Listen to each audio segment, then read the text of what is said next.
कैसे हैं आप लोग। स्वागत है आप सभी का हमारे चैनल टेक्निकल फॉर लाइफ में। तो आज की वीडियो जो है इंटरेस्टिंग और एंटरटेनिंग होने वाली है, क्योंकि आज की जो टॉपिक है वो थोड़ा सा बहुत इंटरेस्टिंग है। तो मैं आप लोगों को बताना चाहूँगा, अभी कुछ टाइम पहले हम लोगों के वर्ल्ड में, इंडिया में जो है कोविड चल रहा था। कोविड की वजह से हम लोग अपने डेली लाइफ में थोड़ी इंप्रूवमेंट लाई थी, जैसे कि कोविड से बचने के लिए कुछ प्रोटेक्शन ली थी हम लोगों ने।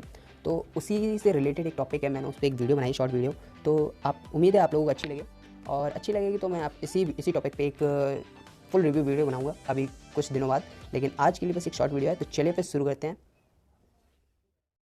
और साथ ही नीचे कमेंट करके भी ज़रूर बताइएगा कि मैंने वीडियो में क्या यूज़ किया है।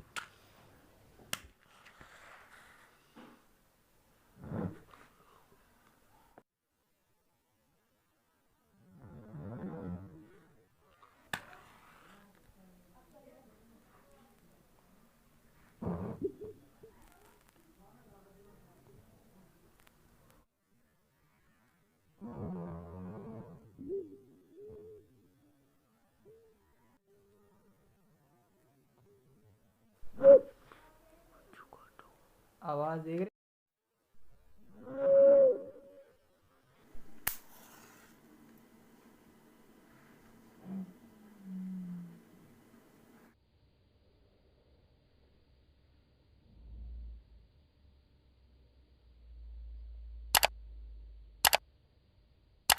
एक तो लाइक और शेयर ठोक दीजिए, महाकाल का धमाके लाइक और शेयर ठोक लीजिए।